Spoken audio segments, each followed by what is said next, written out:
খাগড়াছড়িতে ভারী বর্ষণ ও সাম্প্রতিক বন্যায় রাস্তাঘাটের ব্যাপক ক্ষতি হয়েছে। প্রত্যন্ত অঞ্চলের সড়কগুলো ক্ষতিগ্রস্ত হওয়ায় গাড়ি চলাচল বন্ধ রয়েছে। ফসল বাজারজাত করতে গিয়ে সমস্যায় পড়তে হচ্ছে গ্রামবাসীদের। এ বিষয়ে আরও জানিয়েছেন সহকর্মী সৈকত দেওয়ান। দাঁড়িয়ে আছি খাগড়াছড়ি জেলা সদরের বাঙ্গারকাতি পাড়া এলাকায়। এই এলাকাতে অপেক্ষাকৃত উঁচু, এখানে কোনো বন্যা হয় না, কিন্তু ভারী বৃষ্টিপাত ও পাহাড়ি দলের কারণে এই এলাকা যথেষ্ট ক্ষতিগ্রস্ত হয়। এই এলাকা দিয়ে যে রাস্তা গেছে, ভারী বৃষ্টি হলে পাহাড় ধসের কারণে এই রাস্তা ক্ষতিগ্রস্ত। এবারও তেমনি ক্ষতিগ্রস্ত হয়েছে। বিভিন্ন স্থানে পাহাড় ধসে রাস্তা আটকে গেছে, গাড়ি চলাচল করতে পারতেছে না।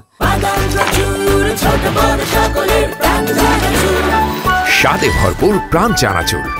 এই মুহূর্তে আমি এই এলাকার একজনের সাথে কথা বলবো। আপনাদের এলাকায় আসলে পাহাড়ে বন্যা হয় না আমি শুনেছি, কিন্তু এই যে পাহাড়ের দলের কারণে যে রাস্তাঘাট ক্ষতি হয়, কি রকম ক্ষতি হয়েছে আপনি একটু বলেন। আসলে এটি খাগড়াছড়ির মধ্যে অপেক্ষাকৃত উঁচু এলাকা। এই উঁচু এলাকার মধ্যে আমাদের বন্যা না হলেও আমার প্রচুর বৃষ্টির কারণে এই পাহাড়ি এলাকায় বন্যা ধল বা পানি ধল নামে, যে কারণে রাস্তাঘাট সহ অনেক এলাকা ক্ষতিগ্রস্ত হয়। এখানে প্রায় 6টা-7টা গ্রাম আছে এই এলাকায়।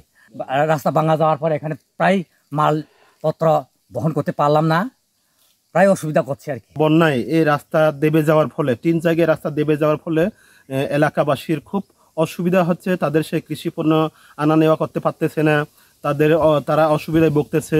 এই এলাকায় আসলে বন্যা না হলেও যে ভারী বৃষ্টিপাতের কারণে যে ক্ষতিগ্রস্ত হয় তা আপনারা শুনলেন। আমি গতকাল খাগড়াছড়ি জেলা সদরের বাইবনছড়া এলাকায় গিয়েছি।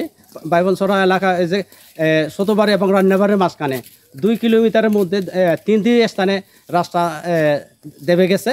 এলজি সূত্রে আমরা জানতে পেরেছি খাগড়াছড়ি জেলায় এবারে বন্যা এবং ভারী বৃষ্টির কারণে 107 কিলোমিটার রাস্তা ক্ষতিগ্রস্ত হয়েছে।